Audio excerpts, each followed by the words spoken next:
Thank you for being here and watching this video. If you enjoy it, please like, subscribe, and leave your thoughts in the comments. I want this channel to be more than just a collection of videos. I want it to be a community where we explore fascinating ideas, discuss them openly, learn from one another, and grow together. So don't stay silent, join the conversation. Self-actualization, consciousness, and the psychology of reaching your full potential. Few ideas in the history of human development are more demanding, more misunderstood, or more worth taking seriously than this one. Abraham Maslow, the psychologist who placed self-actualization at the top of his famous hierarchy of needs, estimated that only roughly 1% to 2% of people ever reach a consistent state of it.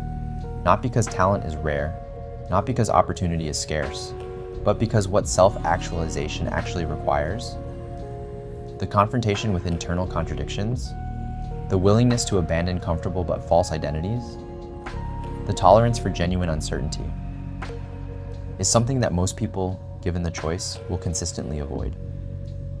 The pyramid that most people learned in school, basic needs at the bottom, self-actualization at the top, each level completed before the next begins, is a significant distortion of what Maslow actually argued.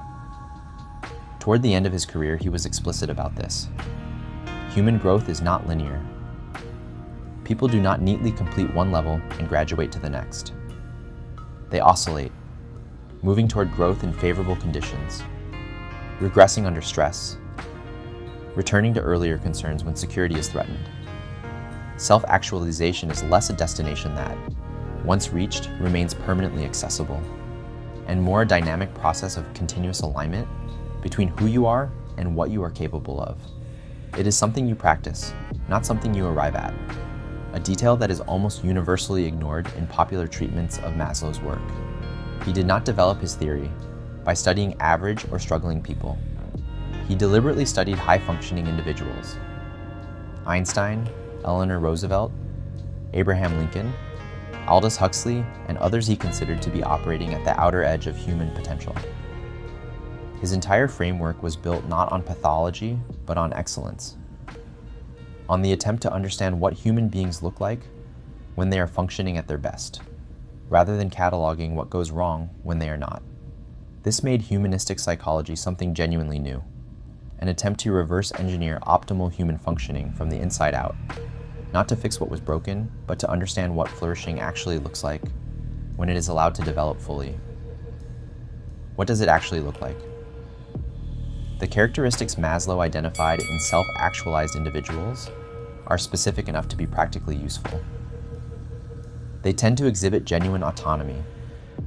They are less dependent on external validation than most people, less susceptible to the social pressure to conform their self-assessment to what others think of them. They show what Maslow called a strong orientation toward reality. They perceive situations with minimal distortion, are more comfortable with ambiguity, and are less likely to see what they want or fear to see rather than what is actually there. They are highly creative, not necessarily in the artistic sense, but in the broader sense of being able to approach problems without the rigid frameworks that most people unconsciously impose on their thinking. They ask genuinely open questions and follow the answers wherever they lead, even when the destination is uncomfortable. Perhaps the most paradoxical characteristic is what Maslow described as the simultaneous acceptance of self and commitment to growth. Self-actualized individuals accept themselves as they are, with their genuine limitations, their inconsistencies, their unresolved tensions, while simultaneously pushing toward continuous development. They do not need to be perfect in order to respect themselves, and they do not use self-criticism as the primary engine of improvement. This paradox, growth without self-rejection, turns out to be one of the most psychologically sophisticated capacities a human being can develop, and one of the rarest because most people either accept themselves and stop growing or push for growth through a kind of internal violence that is ultimately self-defeating. Maslow also introduced the concept of peak experiences, brief but transformative moments of heightened awareness, clarity, and a sense of unity with something larger than the individual self. These moments are recognizable across cultures and across history. The sudden expansion of perception in which ordinary things appear, invested with extraordinary significance. The temporary dissolution of the boundary between self and world. The felt sense that everything is exactly as it should be, and that the moment contains everything that matters. Mystics, philosophers, artists, and athletes across traditions and centuries have described recognizably similar experiences. Modern neuroscience has begun to offer a partial account of the mechanism. These states appear to involve reduced activity in the default mode network. The barrier that prevents most people from moving towards self-actualization is not what it is usually assumed to be. It is not lack of intelligence, lack of resources, or lack of opportunity. Though all of these matter, and their absence creates genuine obstacles. The primary barrier is resistance to discomfort. Self-actualization requires, at every stage, a willingness to encounter things about yourself that are genuinely uncomfortable to encounter. The gap between your self-image and your actual behavior. The ways in which your current identity was constructed to meet other people's expectations rather than your own nature. The internal contradictions between what you believe and how you actually live. Most people, given the choice between the discomfort of genuine self-knowledge and the relative comfort of a slightly distorted but tolerable self-image, will choose the distortion. This is not weakness. It is the entirely understandable preference of a nervous system that evolved to prioritize stability and predictability over accuracy and growth. Behavioral economics has documented this tendency with considerable precision. The loss aversion identified by Kahneman and Tversky, the asymmetry between how strongly people respond to losses versus equivalent gains, applies not only to financial decisions but to identity and self-concept. Abandoning a familiar version of yourself, even one that is limiting you, feels like a loss. The potential gain of a more authentic, more fully developed self is abstract and uncertain. The familiar self is concrete and present. The calculation, felt rather than reasoned, almost always favors the known quantity.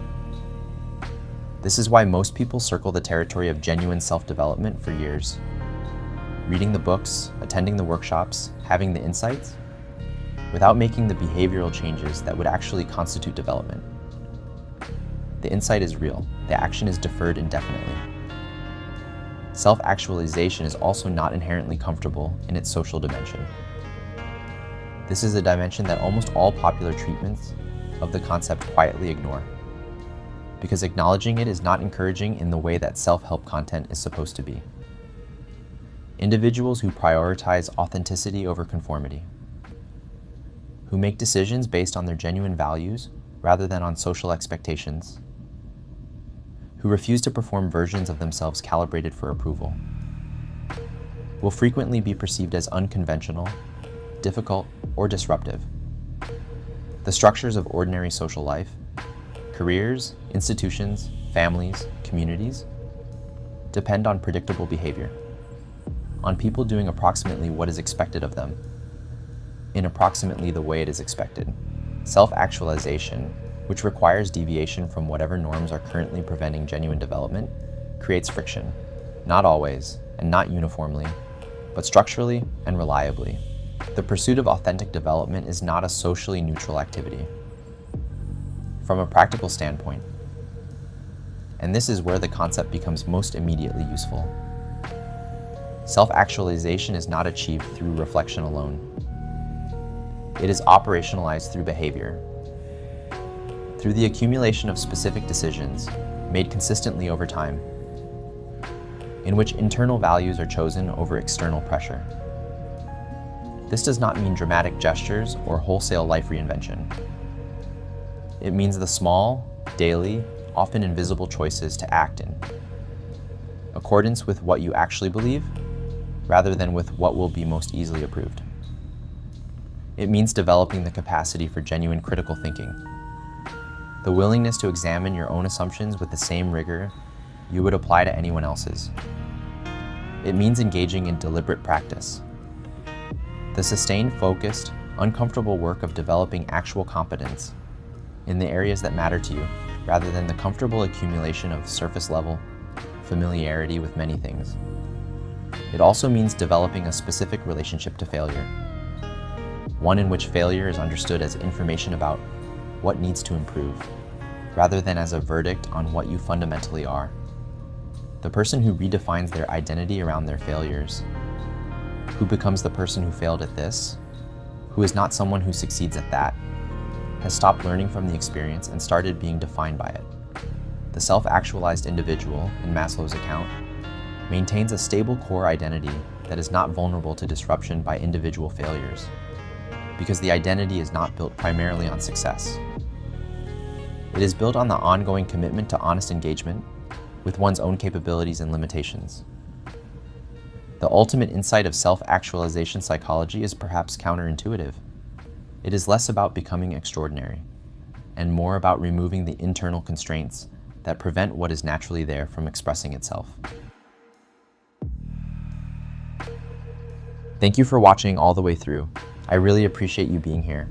Let me know what you think about the ideas in this video, and feel free to share your own perspective or advice in the comments. I genuinely like to read it. If you enjoyed this kind of content, please like the video and subscribe. My hope is to build not just a channel, but a community where people explore meaningful ideas, exchange thoughts, and grow together. See you in the next videos. Bye.